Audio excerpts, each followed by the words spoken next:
Del Señor. Vamos a el Salmo 80. Estamos en una serie expositiva en el libro de los Salmos y hoy vamos a continuar en el Salmo 80. Cuando lo tenga, por favor, en reverencia, respeto a lo que significa la palabra que estamos leyendo, palabra de Dios a nuestras vidas. Le pido que se ponga de pie conmigo y que hagamos lectura de todo el Salmo 80. Y cuando lo tenga me dice un amén. Dice la palabra del Señor: Oh pastor de Israel, escucha, tú que perdonas, tú que pastoreas como ovejas a José, que estás entre querubines, resplandece. Despierta tu poder delante de Efraín, de Benjamín y de Manasés, y ven a salvarnos. Oh Dios, restáuranos. Haz resplandecer tu rostro y seremos salvos. Jehová, Dios de los ejércitos, ¿hasta cuándo mostrarás tu indignación contra la oración de tu pueblo? Le diste a comer pan de lágrimas y a beber lágrimas en abundancia. Nos pusiste por escarnio y nuestros vecinos y nuestros enemigos se burlan entre sí. Oh Dios de los ejércitos, restáuranos. Haz resplandecer tu rostro y seremos salvos. Hiciste venir una vid de Egipto, echaste las naciones y la plantaste, limpiaste sitio delante de ella, hiciste arraigar sus raíces y llenó la tierra. Los montes fueron cubiertos de sombra y con sus sarmientos los cedros de Dios. Extendió sus vástagos hasta el mar y hasta el río sus renuevos, porque aportillaste sus vallados y vendía manso todos los que pasean por el camino. Destrozan el puerco montés y la bestia del campo la devora. Oh Dios de los ejércitos, vuelve ahora y mira desde el cielo y considera y visita esta viña, la planta que plantó tu diestra y el renuevo que para ti afirmaste. Quemada a fuego está, asolada, perezcan por la reprensión de tu rostro. Sea tu mano sobre el varón de tu diestra, sobre el hijo del hombre que para ti afirmaste. Así no nos apartaremos de ti, vida nos darás y invocaremos tu nombre. Oh Jehová, Dios de los ejércitos, restáuranos, haz resplandecer tu rostro y seremos salvos. Padre, una vez más, qué privilegio poder leer tu palabra. Qué privilegio poder escuchar tu voz, conocer tu voluntad. Pero Señor, decía tu Hijo Jesús, dijo tu Hijo Jesús, que más bienaventurado es aquel no solamente que escucha tu palabra, sino que la aplica. Dichosos aquellos que pueden aplicar lo que leen. Padre, que en este lugar, en esta mañana, no salgamos simplemente escuchando tu palabra. Que tu espíritu la aplique a nuestro corazón. Tu espíritu que escudriña la mente y que conoce todas las cosas, que sabe lo que necesita cada uno de los que estamos aquí. Habla a nuestras vidas y salgamos transformados, no simplemente informados, por el poder de tu palabra. En el nombre de Jesús, tu Hijo, te lo pedimos. Amén. Amén. Puede sentarse, iglesia. En una ocasión, el predicador inglés Charles Spurgeon dijo unas palabras que pareciera que se están cumpliendo en el tiempo presente. Él dijo: llegará el día donde tendremos en los púlpitos payasos en vez de predicadores de la Biblia. Y tristemente, la condición en la cual nos encontramos en el tiempo presente, pareciera que aquellas palabras que dijo aquel predicador hace muchísimos años son una realidad. Es escasos los púlpitos donde se abre la palabra de Dios y se predica lo que la palabra de Dios dice. Tristemente, al ver la condición de la iglesia, hermanos, nos duele profundamente la blasfemia al nombre de nuestro Señor Jesús.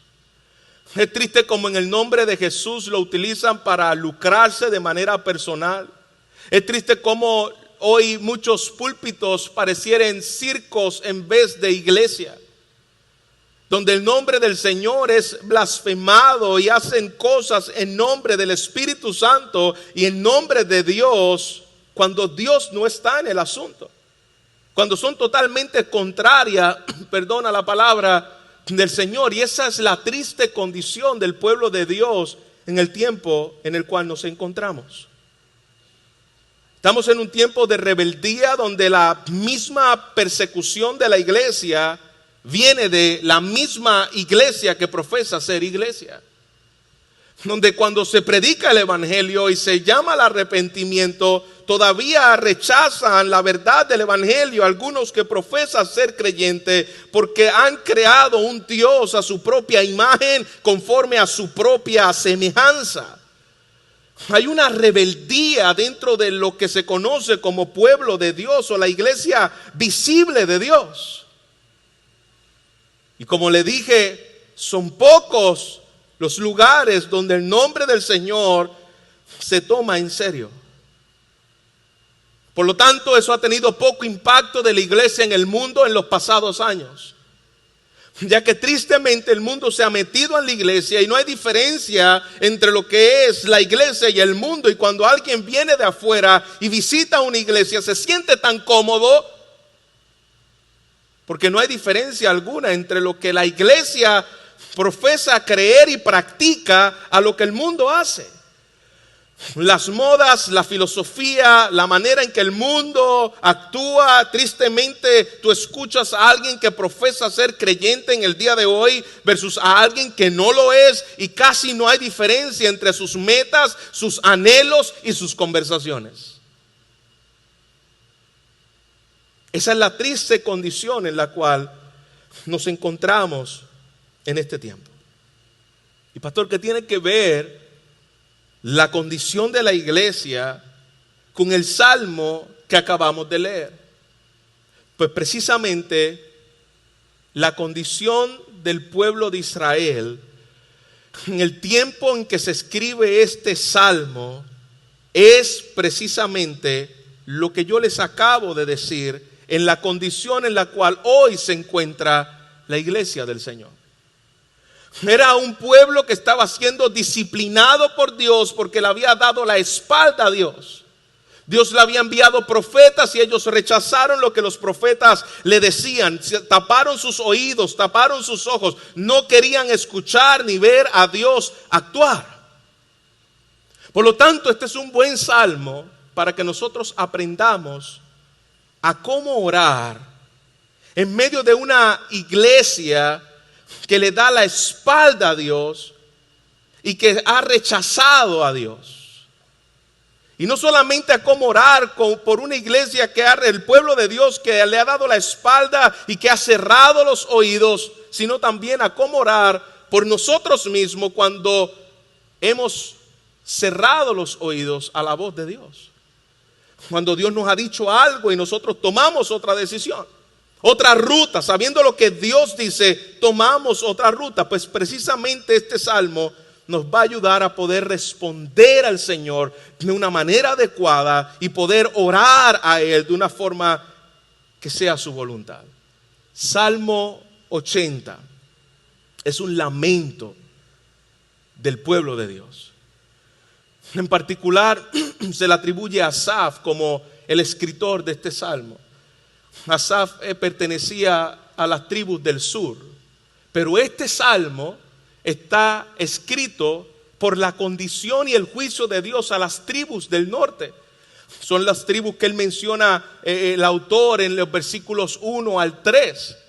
Las tribus del norte que estaban siendo juzgadas por el Señor de una manera dura, y ellos están desesperados porque los enemigos se burlaban de ellos, atacaban sus casas, atacaban sus granjas, atacaban sus ciudades, eran incendiadas, sus familiares eran llevados en cautiverio, sus amigos estaban muriendo. Era una condición terrible en la cual se encontraba el pueblo de Dios, juzgado por Dios por medio de un ejército asirio.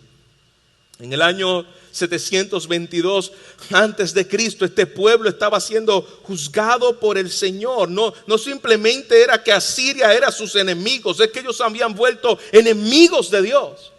No quisieron escuchar la voz de Dios, rechazaron a los profetas de Dios y el juicio de Dios vino sobre ellos.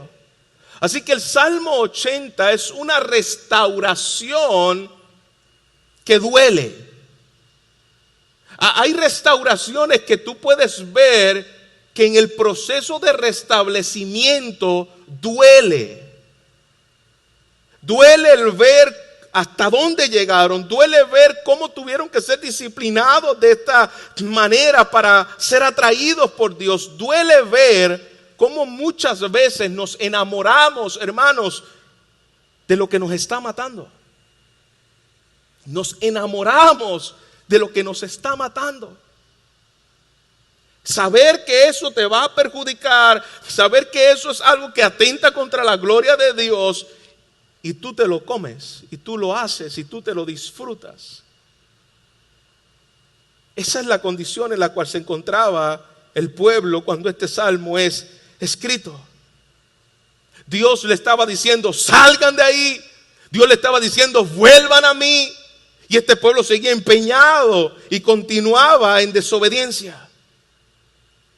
No es diferente a lo que nosotros estamos viendo en el tiempo presente, donde Dios está llamando a su pueblo en arrepentimiento. Nos ha dado recursos como nunca antes ha habido en la historia. Tenemos software bíblico, tenemos bibliotecas por todas partes, tenemos librería por todos lados, predicación por la radio, por la televisión, por YouTube, por todos lugares donde la palabra de Dios está siendo extendida. Y todavía conociendo la palabra y conociendo la verdad, aquellos que profesan ser pueblo de Dios cierran sus oídos. Quiero dividir este salmo en tres partes. Número 1, del versículo 1 al 3, quiero que veamos quién es Dios para el pueblo. Número 2, en dónde se encontraba el pueblo, la condición en la cual ellos se encontraban, del versículo 4 al 7. Y de los versículos 8 al 19, lo que necesitamos como pueblo de Dios. Así que número 1, quiero ver a Dios como nuestro pastor. Mira cómo comienza diciendo aquí el salmista: oh pastor de Israel, escucha. Tú que pastoreas como ovejas a José, que está entre querubines. El salmista le da un título a Dios, que es la primera vez que aparece en la Biblia a Dios como pastor de Israel. Esa expresión pastor de Israel es donde único está en la palabra del Señor. Aunque ya Dios le había dado una promesa a José en el libro de Génesis, donde le dijo que lo iba a pastorear y que iba a pastorear a su pueblo y que iba a cuidar de su pueblo. El salmista toma esa promesa de Dios y le dice: tú que pastoreas como oveja a José, tú que cuidaste a José, tú que estuviste con él, tú que lo llevaste y que eres santo, que estás entre querubines. ¿Por qué esto es importante, hermanos? Y él comienza primeramente recordando quién es Dios para ellos, porque pareciera que el pastor de Israel ya no tenía interés en guiar a José como un rebaño. Las ovejas estaban dispersadas. Su pueblo estaba en rebeldía. Dios los estaba juzgando. Y hay algo interesante en las ovejas y en el pastor, y es que las ovejas no tienen la capacidad de regresar al redil cuando salen de él. Las ovejas no tienen esa capacidad. Los animales, por ejemplo, como los perros, las cabras, los gatos, cuando salen de un lugar que saben que es su hogar, ellos regresan a ese lugar. Las ovejas no tienen esa capacidad. Las ovejas salen de redil, se escapan de redil, se pierden de redil y ellas no saben cómo regresar nuevamente. La única forma de ellos regresar es que el pastor las traiga nuevamente a redil. Y cuando el autor de este salmo está escribiendo, oh pastor de Israel, él sabe que las ovejas estaban dispersas y no había forma en cual ellas pudieran regresar a redil a menos que el pastor las trajera. Interesante. No solamente eso, sino que las ovejas tienen una característica que no tienen otros animales. Las ovejas no tienen colmillos para defenderse. Las ovejas son animales que no van a atacar a otros. De vez en cuando muerden, pero no tienen esa capacidad de defenderse a menos que el pastor las defienda. Necesita un pastor que las defienda, necesita un pastor que las cuide, necesita un pastor que les dé el alimento, que las lleve el alimento, que las lleve a redil. Asaf está diciendo en este salmo, oh pastor de Israel, necesitamos que nos vuelvas a pastorear. Yo sé que estamos bajo tu juicio, yo sé que estamos bajo tu reprimenda, pero necesitamos su cuidado para poder regresar a redil. Necesitamos tu provisión para poder ser alimentados. Iglesia, Dios como pastor no era solo una forma teológica en el concepto de vida del pueblo de Israel, sino que esto es un recordatorio que le da estabilidad al alma, que le da esperanza al alma, que la intención de Dios con su pueblo desde siempre fue pastorearlo. Y le está diciendo, por medio de este clamor de restauración, lo repite en el versículo 3, en el versículo 7 y en el versículo 19. Se vuelve un estribillo de este salmo donde continuamente está volviendo a clamar, oh Dios de Israel, restáuranos, resplandece su rostro sobre nosotros para que tu pueblo sea salvo. Oh Dios de Israel, restáuranos, resplandece tu rostro sobre nosotros para que podamos ser salvos. Toda obra de restauración comenzará en ti. Toda obra de volver nuevamente a lo que tú has comenzado en tu pacto, comienza en ti. Si tú no nos restauras, nosotros vamos a perecer. Es un salmo de lamento, pero a la misma vez es un salmo de confianza. Porque él sabe que las promesas poderosas de Dios son fieles y verdaderas. Y él tiene una absoluta confianza en Dios. Yo puedo ver el humo del juicio de lo que está sucediendo en las tribus del norte. Yo puedo ver lo que está pasando allí, pero yo clamo a Dios que tenga misericordia de ellos, porque también son pueblo tuyo. Y el salmista eleva ese clamor y ese ruego por lo que está sucediendo allí. El poder militar de Siria arrasó con el pueblo de Dios. Y ora de una forma audaz, ora de una manera en la cual toma las promesas de la palabra y le dice, resplandece y seremos salvos. Resplandece, Señor, una vez más estamos en oscuridad por causa de que tu juicio ha caído sobre nosotros, pero resplandece y seremos salvos.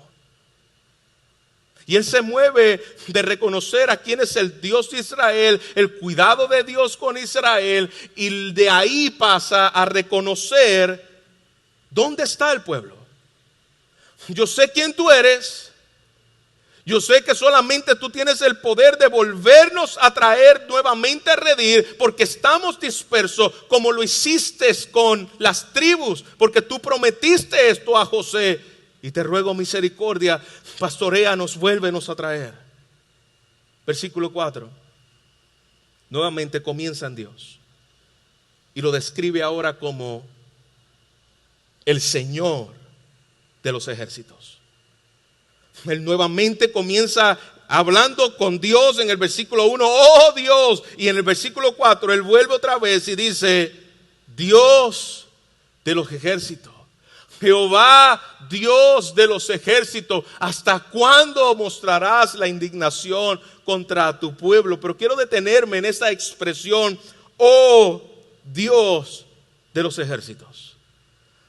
Porque así el pueblo de Dios en el Antiguo Testamento le llamaba muchas veces a Dios, Dios de los ejércitos. ¿Y qué significa Jehová de los ejércitos? Dios de los ejércitos. Se refiere al gobierno absoluto de Dios, al cuidado absoluto de Dios sobre todas las fuerzas del mundo, sobre todos los lugares espirituales. Todo dominio, todo poder lo tiene el Señor en el cielo y en la tierra. Y Él clama a Dios reconociendo: tú eres el Dios soberano y absoluto, que tienes el poder sobre el ejército asirio y que tienes el poder para volver a restaurarnos. Y hermanos, cuando oremos, es importante que nosotros tengamos muy claro al Dios al cual estamos pidiendo. El Dios de la Biblia no es un Dios que está preocupado por las cosas que están pasando en este mundo. No como que Dios está en el cielo diciendo: ay, todas las cosas que están ocurriendo, yo no sé, yo estoy confundido. Y Él está retorciéndose las manos a ver qué es lo que va a ocurrir. No, ese no es el Dios de la Biblia. El Dios de la Biblia gobierna y está a cargo de todo lo que ocurre en el mundo, incluyendo el mal. Él tiene el poder soberano y absoluto, y podemos confiar en Él aun cuando el mundo pareciere que se está cayendo en pedazos, cuando no entendemos lo que está ocurriendo. Iglesia, tu visión de Dios moldeará el tamaño de tus oraciones. De acuerdo a cómo tú mires a Dios, de esa manera tú orarás. Él está reconociendo: estamos bajo juicio. Estamos bajo la maldición de Dios por causa de nuestra desobediencia, y un ejército nos ha invadido. Pero tú eres Jehová de los ejércitos. Tú tienes el poder, tú tienes el dominio, tú tienes el control para hacer todas las cosas nuevas y restaurar un pueblo que se ha ido en pos de la maldad. Tú tienes el poder.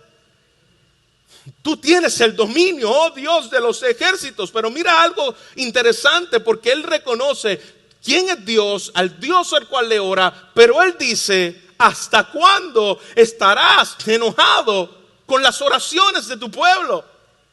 El problema no es la autoridad y el poder de Dios para restaurar a su pueblo, es que Dios está enojado con las oraciones de su pueblo. ¿Hasta cuándo mostrarás tu indignación con las oraciones de tu pueblo? Wow. Hermano, yo sé que muchas veces utilizamos clichés a la manera de orar. Lo importante es que tú le ores a Dios, no importa cómo le ores, porque Dios te escucha. No. Hay oraciones que cuando Dios las escucha se indigna. Dios estaba indignado con las oraciones de su pueblo. ¿Y por qué, pastor? ¿Qué estaba ocurriendo en ese momento para que Dios estuviese indignado con las oraciones de su pueblo? La hipocresía invadía el pueblo de Israel. Aquellos que se llamaban pueblo de Dios y que tenían un orgullo de decir: templo del Señor, templo del Señor, templo del Señor es este, 3 veces seguidas. Porque Dios estaba en medio de su pueblo como si fuera un conjuro que eliminaría el mal de su pueblo, y tenían beneficios espirituales porque Dios estaba en medio de ellos. Se volvió una religión nominal, pensando que las formas de las cosas que hacían garantizaban el respaldo de Dios sobre ellos. y que Dios los iba a bendecir por la manera externa en la cual ellos ofrecían a sí mismos sacrificio, mientras su corazón estaba lejos de Dios, mientras su vida era totalmente contraria a la voluntad de Dios. Ellos tenían prácticas religiosas las cuales eran abominables a Dios, y cuando oraban a Dios, Dios se molestaba, porque lo hacían bajo la base de la hipocresía. Es tu saber, es tu decirle, mira, te voy a dar una galleta, como decimos aquí en Puerto Rico, pero te pido perdón porque te la voy a dar. No, tú sabes lo que vas a hacer. Y sabiendo lo que vas a hacer, tu perdón no es válido, porque tú sabes lo que estás haciendo. Es un perdón hipócrita. Lo mismo estaba ocurriendo con el pueblo de Israel. Dios estaba indignado con el pueblo, con su pueblo, porque su pueblo conocía su voluntad, sin embargo caminaba en pos contrario a su voluntad. Y esa es la razón por la cual dice el versículo 5 que lo que estaban comiendo, hablando de una manera figurada, pan empapado en lágrimas. Era un continuo dolor por causa del juicio. Pero no es porque Asiria tuviera, hermanos, un ejército más grande. Porque en la cantidad del ejército, incluso la razón por la cual Dios juzga a David cuando toma censo, no es por causa de que tomar censo sea malo, porque Dios mismo fue quien mandó a hacer censo. Es porque cuando hace el censo, él estaba confiando en su carruaje, en el poderío que tenía, y no en el poder de Dios. Asiria no había invadido por causa de que era más grande y más poderoso que Israel. No, la razón por la cual Israel estaba así es porque no tomó en serio a Dios. La razón por la cual el juicio vino sobre su pueblo es porque no estaban tomando en serio a Dios. Y hermanos, no hay nada más peligroso que jugar con Dios. Con Dios no se juega. Con Dios no se juega. Las consecuencias de jugar con Dios son las que estamos viendo en el Salmo 80. Un pueblo juzgado por la santidad del que está entre querubines, como comienza diciendo este salmo, hablando acerca de la santidad de Dios que se encontraba en medio del arca del pacto. Habían dos querubines entre ellos, entre el Dios santo. Este pueblo atentó contra el pastor santo. Con Dios no se juega. Jugaba con Dios, decía, no, yo puedo tener mi vida con Dios, pero yo puedo seguir haciendo las cosas como a mí me da la gana. Versículo 5. Hay un quebrantamiento de parte del pueblo de Dios. Le diste a comer pan de lágrimas y a beber lágrimas en gran abundancia. Quebró el pueblo de Dios. La pregunta es, ¿estaban llorando realmente porque querían a Dios? Este pueblo lloraba realmente porque decía, oh Dios, te necesitamos a ti. O simplemente estaba llorando, porque Asaf estaba llorando por el pueblo. Pero los que estaban bebiendo lágrimas por causa del juicio eran las tribus del norte, las 10 tribus del norte, en el cual el juicio vino sobre ellos por medio de los asirios. Ellos podían estar llorando, pero no necesariamente estaban llorando por causa de que habían pecado contra Dios. Porque a menudo, hermanos, nosotros nos preocupamos más por nuestras dificultades que por nuestros pecados. Eso es una realidad. Nosotros nos preocupamos más por nuestras dificultades que por nuestros pecados. Son pocas las veces que yo he escuchado a alguien que se me ha acercado llorando porque dice, mi pecado contra Dios no lo soporto, necesito que Dios me limpie. Son pocas las veces, no estoy diciendo que no las ha habido, pero son muchas las veces que yo he escuchado a personas llorar porque tienen una dificultad. Me está yendo mal, pastor, me está sucediendo esto, me está sucediendo esto. ¿Por qué? Porque muchas veces nuestras dificultades nos preocupan más que nuestros pecados. No era diferente con el pueblo de Dios. El dolor de Israel era un dolor mundano como ocurrió, como dice el apóstol Pablo en 2 de Corintios capítulo 7 versículo 2. Hay un dolor que proviene de Dios que me conduce al arrepentimiento, pero hay un dolor que proviene del mundo que está centrado en mí. Hay un dolor por arrepentirse y hay un dolor centrado en ti. Hay una gran diferencia en dolerte por lo que hiciste contra Dios, como vimos la semana pasada en el Salmo 51, a un dolor por lo que te ocurre a ti y las dificultades nuestras. Es distinto ese dolor, porque un dolor me lleva a arrepentirme, el otro dolor me lleva simplemente a quedarme lamentando, centrado en mí, en mi situación, en mi problema, en mi dolor, y el centro soy yo, no es la gloria de Dios por causa de mi pecado, donde yo me estoy arrepintiendo contra Él. Esa era la condición en la cual se encontraba el pueblo. Ahora, ¿qué era lo que necesitaba el pueblo? Versículo 8 al versículo 19. Necesitaba urgentemente que Dios hiciera algo con estos corazones descarriados. La esperanza que el salmista trae es hacer un compendio de teología bíblica y recordar lo que ya Dios había hecho en el pasado. Recordar cómo Dios había obrado a través de la historia. Y él dice, yo sé lo que tú estás haciendo. Y él viaja cientos de años, donde la poderosa mano de Dios sacó a su pueblo.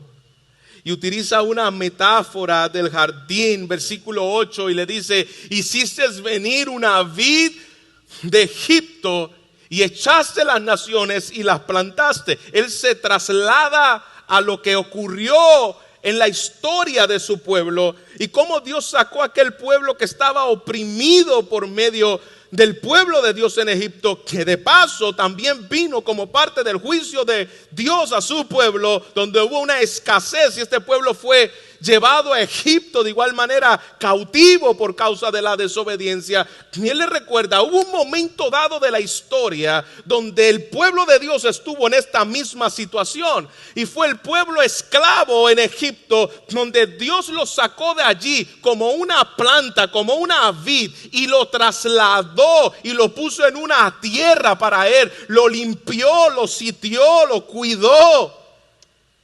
Mira la esperanza del salmista. No era una esperanza al azar, era una esperanza en lo que ya Dios había hecho en el pasado. Ya hemos visto a este pueblo en ruina porque comenzó en ruina. Y Dios los llevó y les dio alimento, los sustentó, los condujo a través de los años para mostrarles su poder. Dios desentierra una vid de Egipto y lo traslada a un lugar donde lo limpia, lo cuida, le da sostenimiento, lo hace crecer. Y luego pasa a otra historia y comienza a recordar lo que ocurrió, versículo 9, en Jericó. 40 años, cuando caen los muros de Jericó, limpiaste sitio delante de ella, hiciste arraigar sus raíces y llenó la tierra. Dios tomando la tierra de Jericó, Dios tomando la tierra prometida, el lugar donde Dios le había prometido, donde fluiría leche y miel, y los plantaste allí, en aquel lugar que le prometiste. Mira por dónde va la línea del salmista. Los sacaste de allí porque le habías prometido una tierra. Los introdujiste a esa tierra y en medio de esa tierra que le habías prometido a ellos, los guiaste, limpiaste ese lugar. Y avanza rápidamente a 400 años hasta el apogeo y los años de gloria de Israel. Perdón, versículo 10.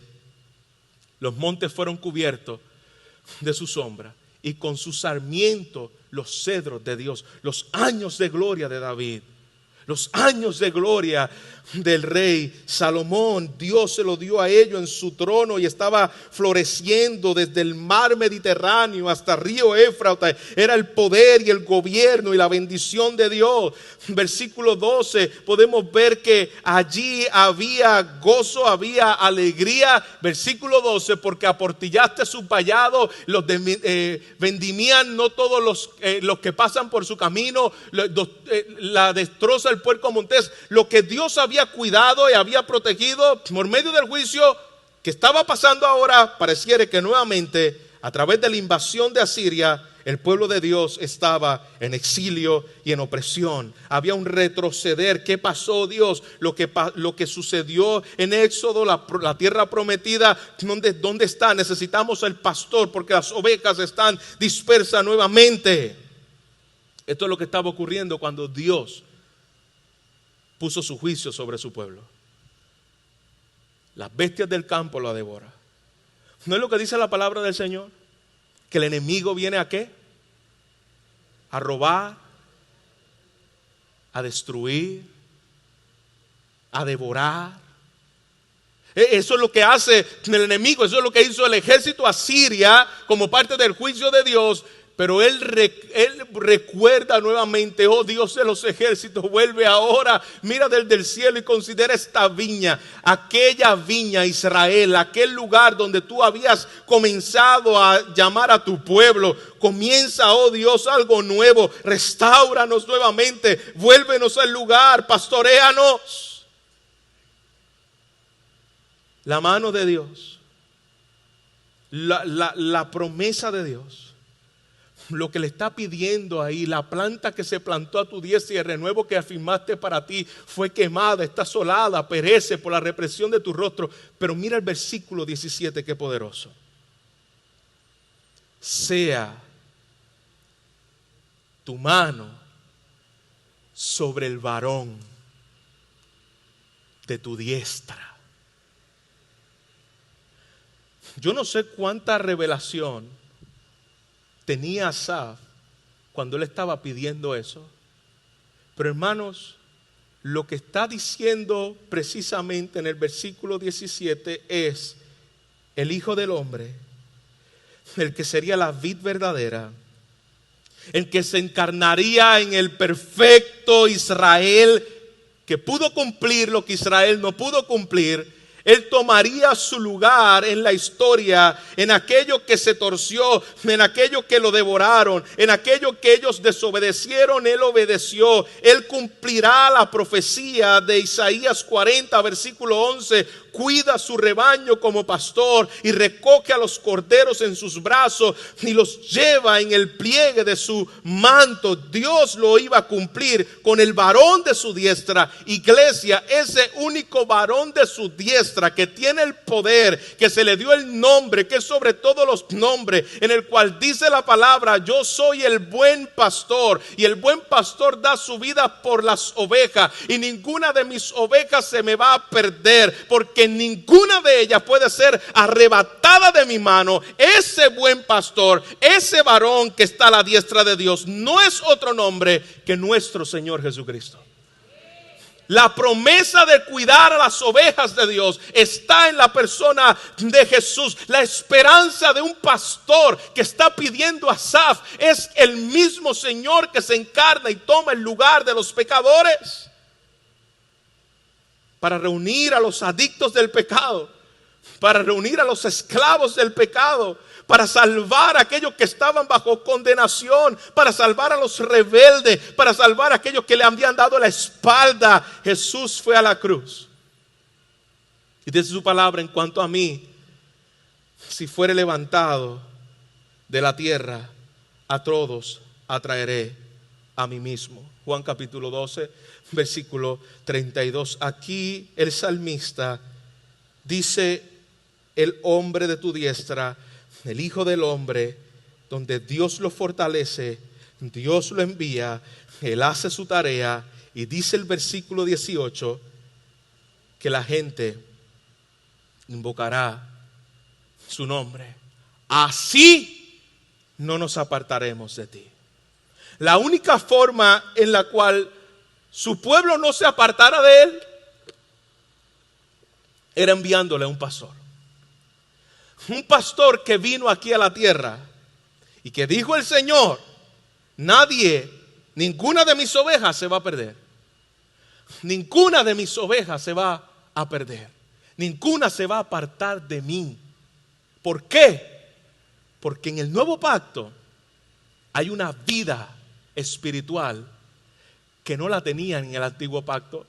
Por eso yo digo, ¿cuánto tendría de revelación Asaf a lo que está diciendo? Porque él está diciendo: vida nos dará e invocaremos tu nombre. Tú no puedes invocar el nombre de Dios a menos que él te dé vida.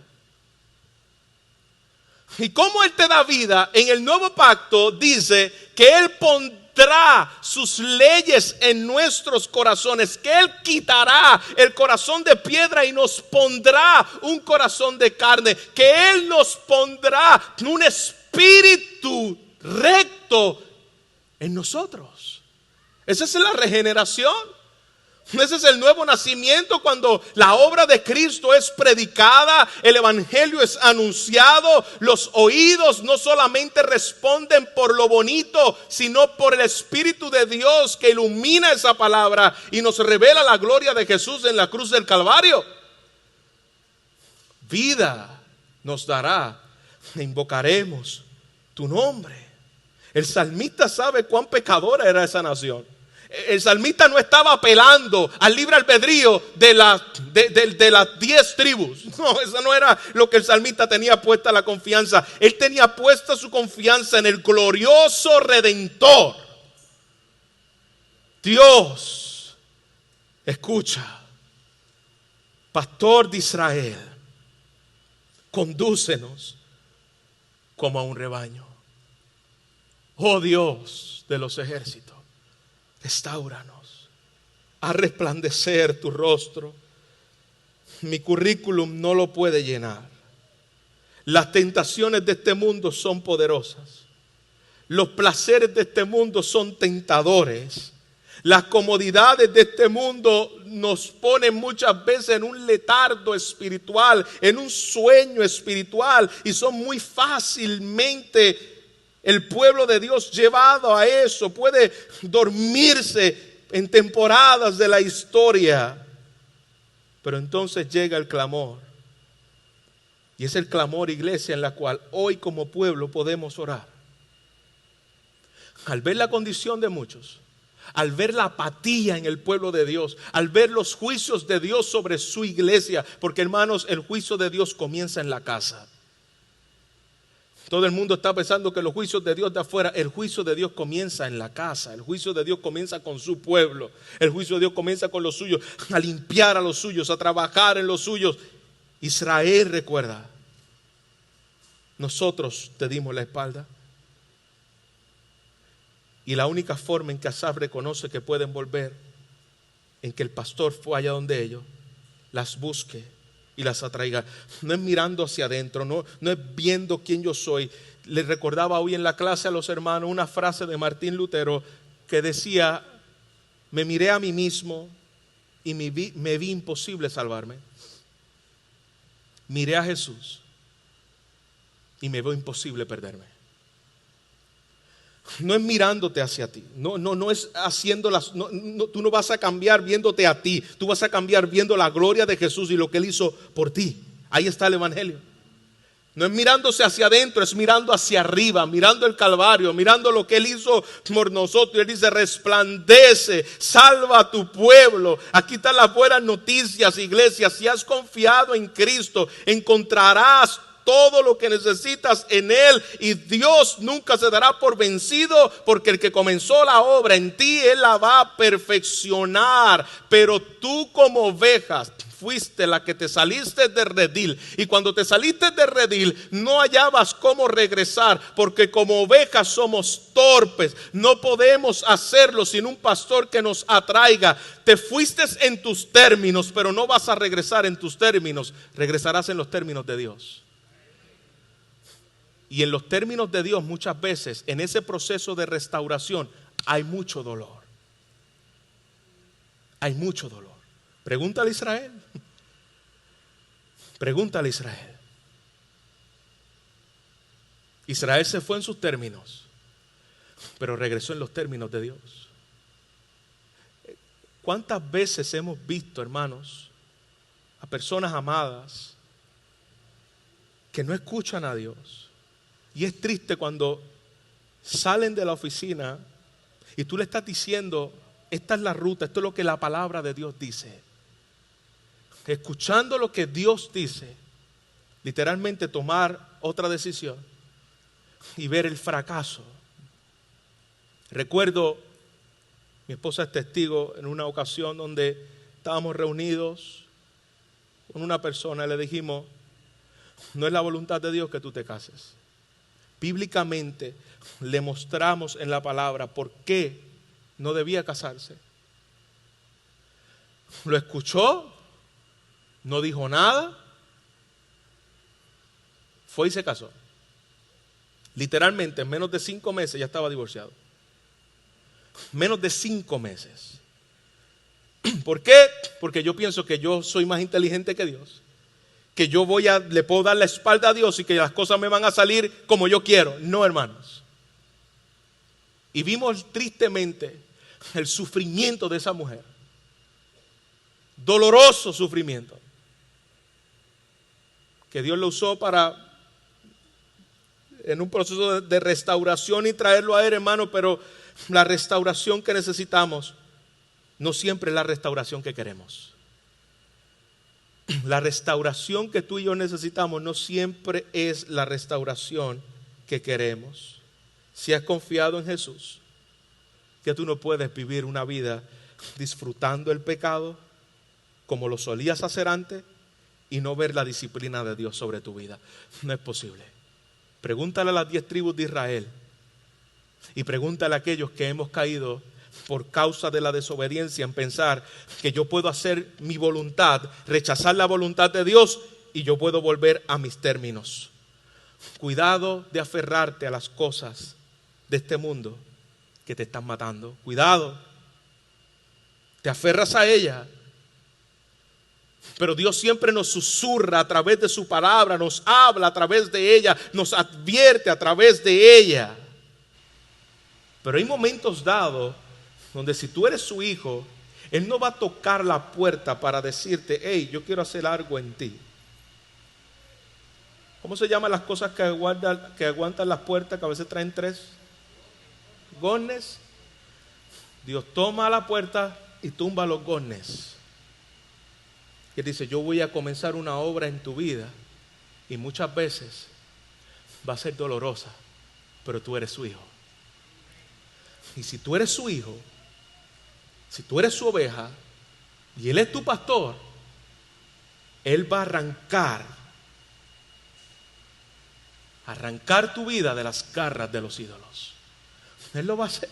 Él prometió que Él iba a quitar nuestros ídolos. Eso es parte del nuevo pacto. Él va a quitarlo de los ídolos. Y hermanos, Él va a arrancarnos de las manos de los ídolos.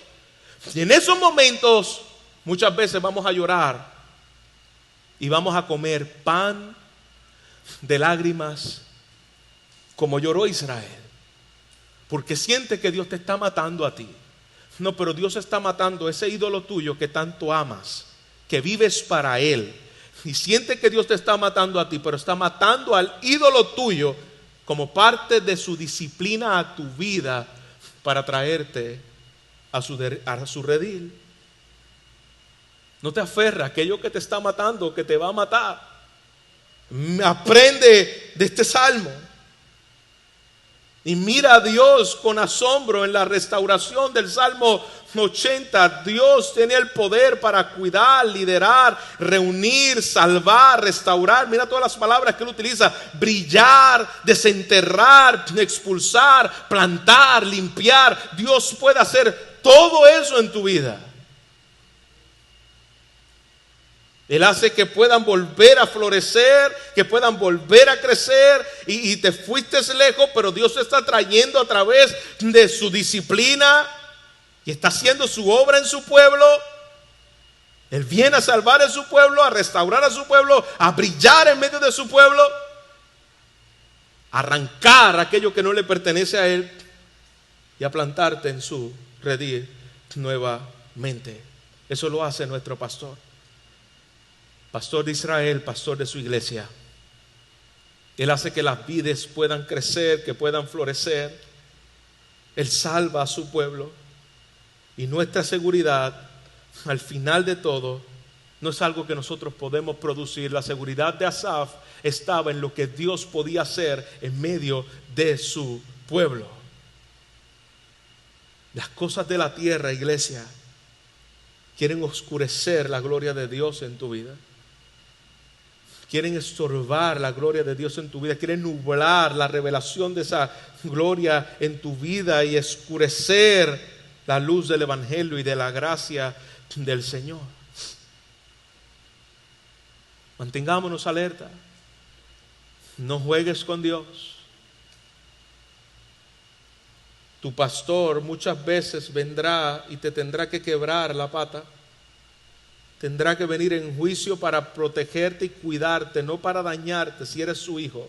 No para dañarte, es para cuidarte de tu pecado, de ti mismo, de tu ceguera espiritual, de tu doble vida, de tu hipocresía, de tu caminar en la iglesia y haciendo las cosas físicas, pero cuidarte de aquella vida hacia donde vas, porque terminarás, como dice aquí, arrancado, destruido, devorado, derribado, versículo 13, versículo 16, quemado. La vid que Dios había separado para él por causa de su juicio, esas son las consecuencias. Pero todos podemos salir de este lugar diciendo a una sola voz y en un clamor delante de la presencia de Dios: oh Dios de Israel, restáuranos, haz volver a la condición anterior. La oración que Jesús le dice a la iglesia de Éfeso: vuelvan a sus primeras obras, vuelvan a su primer amor, restáuranos a esa condición anterior. Y el salmista recuerda: ya Dios lo hizo en el pasado, Dios lo puede hacer contigo hoy por la persona de Jesús. Él tomó tu lugar, Él recibió el castigo, Él es la oveja que te llama, Él es la oveja que te limpia. Pero tú no puedes jugar con tu pastor, no puedes jugar con nuestro Señor, porque en contraste has de comer pan de lágrimas y tus bebidas también serán lágrimas. Que Dios nos guarde, iglesia. Que Dios nos guarde de decir como el pueblo de Israel: templo del Señor, templo del Señor. Decorativo por dentro, un paisaje lindo para el pueblo de Israel. Tener una falsa confianza en cosas externas, pero nuestra vida espiritual está rechazando continuamente su palabra. No solamente seamos oidores olvidadizos, sino que seamos hacedores de su palabra. Que el Señor nos muestre cada día la gloria del buen pastor, que nos lleva nuevamente a redil para ser pastoreado por Él. Si tú estás aquí y tú puedes decir hoy: yo he estado en esa situación del Salmo 80, yo he estado en esa condición donde estoy escuchando la voz de Dios continuamente, pero estoy haciendo otra cosa, sabiendo la palabra de Dios, estoy haciendo otra cosa. Yo quiero rogarte por todas las misericordias de Dios, que tú ahí donde estás clames a Él y te arrepientas. Que el Señor te limpie, que el Señor te lave, que el Señor te transforme, que el Señor te salve, que tú puedas decirle hoy juntamente con Asaf: oh Señor, restaura mi alma, restáurame, haz resplandecer tu rostro, muéstrame la gloria de Cristo, que cada día pueda ver lo que Él hizo por mí. Resplandece tu rostro sobre mi vida y seremos salvos. Restáurame, clámale al Señor. Y nosotros como iglesia de igual forma podamos pedirle al Señor, cuando veamos lo que está ocurriendo en el mundo, lo que está pasando en medio de su iglesia, no simplemente tengamos un sentir condenatorio, que podamos tener la misma actitud de Asaf. Y al ver la condición del pueblo, él clamó. No dice restáuralos, Fíjate, Asaf pertenecía a la tribu del sur. Él pudo ver esa condición y decir: restaura ese pueblo. Pero él se metió juntamente con el pueblo y él dijo: Señor, restáuranos. Restaura tu pueblo, yo soy parte de ese pueblo. Restáuranos. Que podamos decir como iglesia: oh Dios, restáuranos. Haz tu obra en nuestras vidas. Transfórmanos. Sálvanos. Límpianos. Perdónanos. Señor, al ver este salmo nos recuerda tanto, Señor, la necesidad de que nuestro pastor, como comienza diciendo en el versículo 1, nos alimente, nos pastoree, nos lleve a redil. Porque cuán fácil, oh Dios, es irnos en pos de nuestros caprichos. Cuán fácil es irnos en pos de nuestra mentira, Señor, y correr en pos de ella y alejarnos de ti. Padre, cuán peligroso es que nuestras vidas jueguen contigo, oh Dios. Cuán peligroso es sustituir tu gloria por la basura del pecado. Cuán peligroso es creernos sabios en nuestra propia opinión. Padre, no queremos que haya estorbo en nuestras oraciones contigo. Porque una de las cosas, Señor, que aquí el salmista recuerda es que tú estabas indignado con las oraciones de tu pueblo. Por la hipocresía, por la fachada, por la doble cara. Padre, queremos que nuestra oración pueda ser una ofrenda de olor fragante a ti, por los méritos de Jesús, por la obra de Jesús, por lo que tú hiciste por nosotros, por el varón a tu diestra, que harás que no nos apartemos de ti,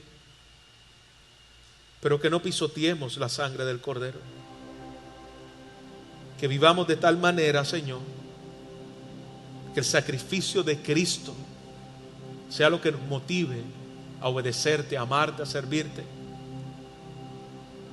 a que nuestras oraciones puedan ser aceptas delante del trono de tu gracia. Porque como vimos la semana pasada, el corazón contrito y humillado tú no desprecias. Tú no lo desprecias, tú no lo rechazas. Padre, aquí está tu pueblo. Aquí hay personas que son ovejas de tu redil. Aquí hay personas, Señor, que han venido tal vez a escuchar tu palabra y que no pertenecen al redil, pero que hoy el pastor llame a sus ovejas. Oh pastor de Israel,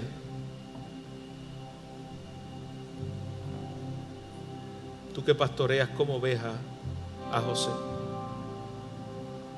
que está entre querubines, resplandece sobre nosotros. Resplandece, Espíritu Santo, resplandece sobre los corazones que están en este lugar, apáticos, en rebeldía, en dolor, acechados por el pecado. Quizás llegaron aquí abatidos por las consecuencias de su pecado. Oh pastor de Israel, oh pastor de tu iglesia, oh pastor de tu pueblo, despierta tu poder en medio de los corazones. Oh Dios de los ejércitos, que todo lo puedes, haz tu obra, Señor, haz tu obra en cada corazón en esta mañana. Restaura tu iglesia, Señor. Restaura tu iglesia. Te te queremos pedir perdón, Señor, por tanta perversidad, por tanta hipocresía. En cómo a veces, Señor, se blasfema tu nombre. Padre, perdónanos. Restaura tu pueblo. Restaura tu pueblo donde muchas veces es burla del mundo. Por causa, Señor, del testimonio que damos. Restaura tu iglesia.